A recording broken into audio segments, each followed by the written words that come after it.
대검찰청은 오늘 오후 5시 19분 입장문을 내고 즉시 항고 포기 이유를 밝혔습니다. 우선 심우정 검찰총장은 법원의 구속 취소 결정을 존중해 수사팀의 윤 대통령 석방을 지휘했다고 했습니다. 그러면서 헌재의 과거 판단이 결정에 영향을 미쳤다고 설명했는데요. 보석 결정이나 구속 집행정지 결정에 대한 즉시 항고를 할 때 재판 집행을 정지하도록 한 과거 형사소송법 규정을 헌재가 위헌이라고 결정했던 걸 고려했다고 했는데요. 이 결정의 취지와 영장주의 원칙 등을 종합적으로 고려해 즉시 항고를 하지 않았다는 겁니다. 윤석열 대통령 측 논리와 똑같습니다.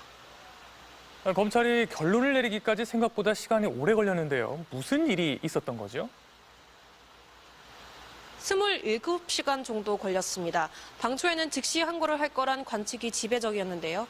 그런데 심우정 총장과 대검 간부의 심야 회의를 기점으로 기류 변화가 감지됐습니다. 처음부터 수사팀은 즉시 항고를 하겠다고 했는데 대검 수뇌부가 석방 지휘 쪽으로 의견을 모은 겁니다. 수사팀은 법적 절차에 따라 구속 취소 결정에 즉시 항고해야 한다는 입장을 고수했습니다. 그동안 검찰의 실무 관행을 완전히 뒤집는 법원 결정에 문제 제기가 있어야 한다고도 주장했는데요. 날이 아닌 시간을 새로운 계산 기준으로 제시한 것에 대해 상급 법원 판단을 받아봐야 한다는 겁니다. 대검은 언론 공지에서 검찰의 공소 제기가 구속기간 만료 후 이뤄졌다는 법원 판단을 도저히 수긍할 수 없다고 했습니다. 법원 판단에 문제 제기를 하면서 즉시 항고를 하지 않은 건 모순적이란 비판도 나옵니다.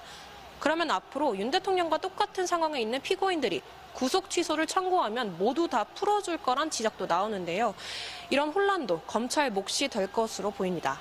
또 병보석으로 풀려난 조지호 경찰청장을 빼고 부하들은 모두 내란 혐의로 구속 수감돼 있는데 내란 우두머리 혐의를 받는 윤 대통령만 풀려난 셈이라 형평성을 두고도 비판이 나올 것으로 보입니다. 지금까지 서울중앙지검에서 전해드렸습니다. 대검찰청은 석방지휘 공지를 통해 헌법재판소 결정 취지와 헌법에서 정한 영장주의 원칙 등을 종합적으로 고려해 즉시 항고는 제기하지 않기로 했다고 밝혔습니다. 심우정 검찰총장 등 대검 수뇌부가 즉시 항고를 포기한 배경에는 헌법재판소 결정이 영향을 미친 걸로 보입니다. 2012년 헌재는 구속 집행정지에 대한 검사의 즉시 항고권을 위헌이라고 봤습니다. 대검은 비슷한 제도인 구속 취소에 대한 검사의 즉시 항고권도 위헌일 거라고 지레짐작한 겁니다. 윤석열 대통령과 똑같은 논리입니다. 하지만 10년 전 법무부와 검찰의 입장은 오늘 결정과 180도 달랐습니다.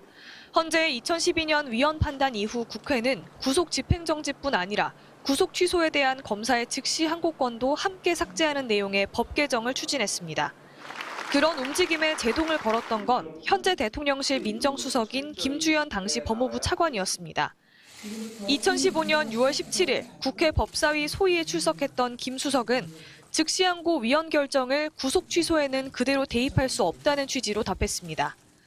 구속 집행정지는 부모의 장례식 등 시기를 놓치면 조치의 의미가 없어지는 한시적인 사유로 신병을 풀었다가 취소하는 것인 반면 구속 취소는 아예 석방이 되기 때문에 근본적 차이가 있다는 겁니다.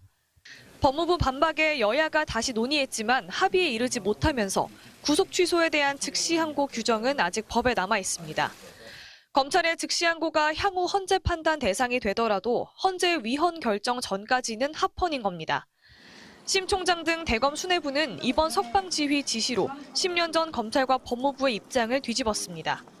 윤 대통령 측이 주장하는 위헌 소지를 이유로 법에 명시된 법적 권한을 써보지도 않고 윤 대통령 편을 들었다는 비판에서도 자유롭기 어려워졌습니다. MBC 뉴스 구민지입니다.